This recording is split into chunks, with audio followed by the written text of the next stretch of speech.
बाद भी रेरा ने रजिस्ट्रार के खिलाफ कोई कंप्लेंट लेने से मना कर दिया और रेरा के जो चेयरमैन है या चेयरपर्सन कह लीजिए या फिर वो लेडी चेयरमैन या चेयरपर्सन कह लीजिए, कुछ भी है, जो गुप्ता मैडम है, उन्होंने भी आज तक मेरी कोई सुनवाई नहीं की।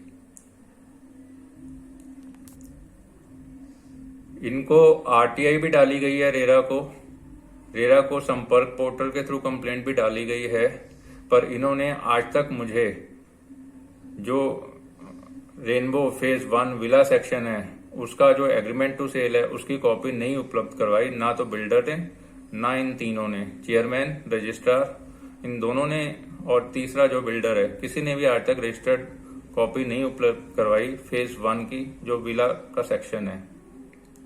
अब उसके बाद करते हैं पर्यावरण विभाग राज्य व केंद्र दोनों की। पर्यावरण विभाग राज्य जो है राजस्थान सरकार का विभाग की पहले बात करते हैं। उसके प्रिंसिपल सेक्रेटरी उस वक्त थे। प्रिंसिपल सेक्रेटरी से मैं स्वयं पर्सनली मिलके आया था और प्रिंसिपल सेक्रेटरी ने साफ अपने ही डिपार्टमेंट के खिलाफ कोई एक्शन लेने से मना कर दिया, जबकि प्रिंसिपल सेक्रेटरी के पास भी आरटीआई लंबित है, संपर्क पोर्टल की कंप्लेंट लंबित है। इन लोगों ने कुछ नहीं किया। प्रिंसिपल सेक्रेटरी ने साफ मना कर दिया कि सिया के टेक्निकली, उन्होंने क्या वर्ड यूज किया कि टेक्निकली सिया से मैं आपको कुछ मदद नहीं करवा सकता। जबकि आप एनवायरनमेंट डिपार्टमेंट की वेबसाइट का एक चार्ट देखेंगे जो मैं आपको आने वाले आगे वीडियो में बताऊंगा, तो सिया और सैक दोनों एनवायरनमेंट डिपार्टमेंट राजस्थान के अंडर ही आते हैं। अब इसके बाद बात करें सिया, तो सिया डिपार्टमेंट में मेंबर सेक्रेटरी के पास आज तक मेरी कंप्लेंट लंबित है, इन्होंने कुछ नहीं किया। जब मेंबर सेक्रेटरी की कंप्लेंट चेयरमैन सिया से की गई तो चेयरमैन ने भी आज तक मुझे कोई रेस्पॉन्स नहीं दिया। और इसी तरीके से सैक जिनके पास आरटीआई लंबित है, उन्होंने आज तक आरटीआई का कोई जवाब नहीं दिया। इसके बाद बात करते हैं MOEFCC यानी ministry of environment, forest and climate change, इसके जॉइंट डायरेक्टर। अब इनको माई ग्रीवेंस सरकारी जो केंद्र सरकार का पोर्टल है वहां से कंप्लेंट दी गई थी, ग्रीवेंस दी गई थी, बट वहां पे भी 1 महीने तक शुरू में मेरी कंप्लेंट का कोई एक्शन नहीं हुआ। उसके बाद उसकी मेरे को अपील डालनी पड़ी। अपील डालने के बाद भी ढुलमुल रवैया इन केंद्र सरकार का रहा। अब बिल्डर की सेटिंग बहुत ऊपर तक है, ये तो आप सबको पता है कि हर डिपार्टमेंट में हर तरीके की व्यक्ति होते हैं।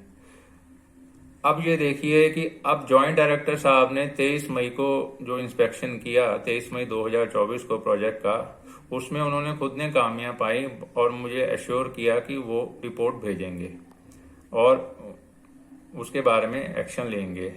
पर अभी तक देखिए 23 मई 2024 के बाद 23 जून, 23 जुलाई और जुलाई का भी पूरा महीना, लगभग 2.5 महीने निकल गए हैं। इन्होंने भी कोई कार्रवाई क्या की क्या नहीं, उसका कोई जवाब नहीं दिया।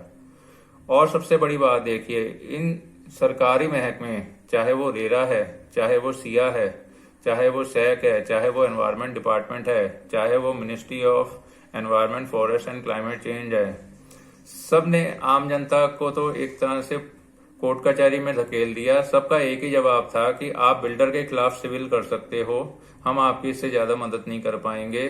जबकि इन लोगों के कार्यकाल में जो भी गड़बड़ियां प्रोजेक्ट में हुई हैं उनकी जिम्मेदारी सरकारी विभागों की सबकी बनती है।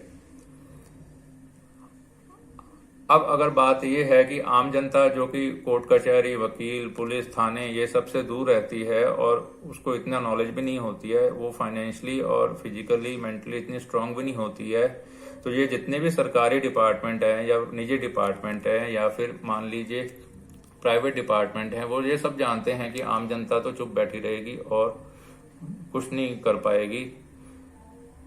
तो इन्होंने भी मेरे को यही बोला उस दिन, और बड़ा एक फॉर्मल सा एटीट्यूड था कि आप तो सिविल कर लो, आपको वहां से न्याय मिलेगा। अब बात यहाँ है कि सिविल किससे करें। ये जो आपको बताया, एक तीसरे नंबर पे नाम था मिस्टर वासुदेव शर्मा, ये भी तो किसी वक्त रिटायर्ड RAS लॉ ही बताए थे।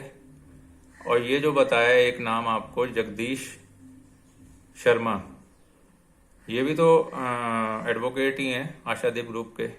अब ये लॉ जानने वाले ही अगर इस तरीके से काम कर रहे हैं तो इनको कंट्रोल करने वाला कौन है, ये मेरी समझ से परे है।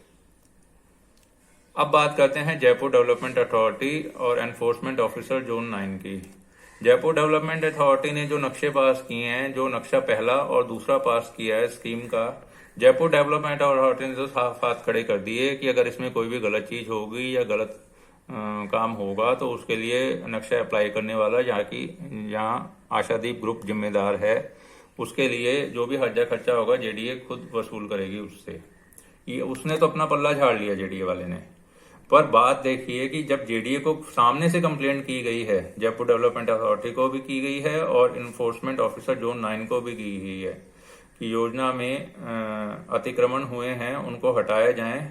अतिक्रमण बिल्डर के भी द्वारा किए गए हैं, अतिक्रमण आरडब्ल्यू के भी द्वारा किए गए हैं, अतिक्रमण फ्लैट और विला के लोगों के द्वारा भी किए गए हैं, पर कोई सुनवाई नहीं है। इसके अलावा अगर प्रिंट मीडिया की बात करें, दैनिक भास्कर और राजस्थान पत्रिका, तो इनका तो घर ही आशादीप ग्रुप से चलता है ऐसा प्रतीत होता है।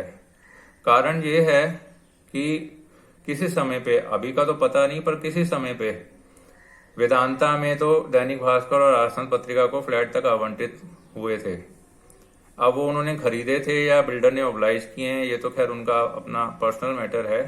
बट दैनिक भास्कर और राजस्थान पत्रिका खुद अगर एज अ कॉर्पोरेट हाउसेस या एज अ इंडिविजुअल पर्सन किसी भी तरीके से वेदांता जैसे प्रोजेक्ट में फ्लैट अफोर्ड करते हैं तो ऑब्वियस सी बात है कि वो आम जनता की क्यों सुनेंगे। अब वो तो बात होगी वेदांता की, उनके वेदांता में किसी समय पे फ्लैट थे, अब हैं या नहीं ये मैं नहीं जानता।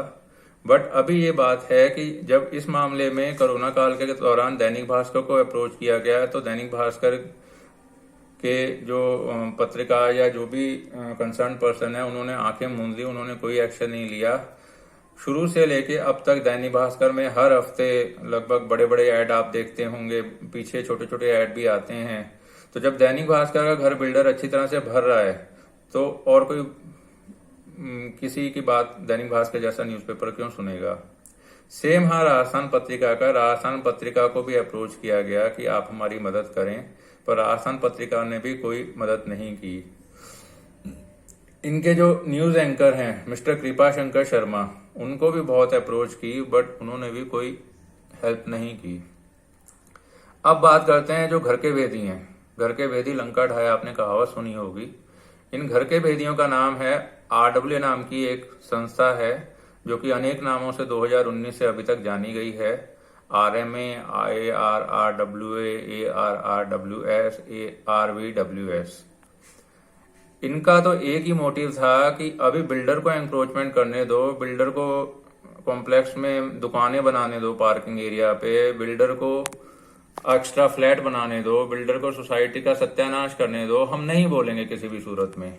ये इन सभी करप्ट आरडब्ल्यूए की कहानी है जो 2019 से 2024 आज की डेट है, वो सब सेम कहानी है। इनमें से एक भी पर्सन ऐसा नहीं है कि जो ईमानदार है या जो सोसाइटी के लिए अच्छा काम कर सकता है या जिसको करना चाहिए। क्योंकि इन लोगों ने, ये जो लोग कहते हैं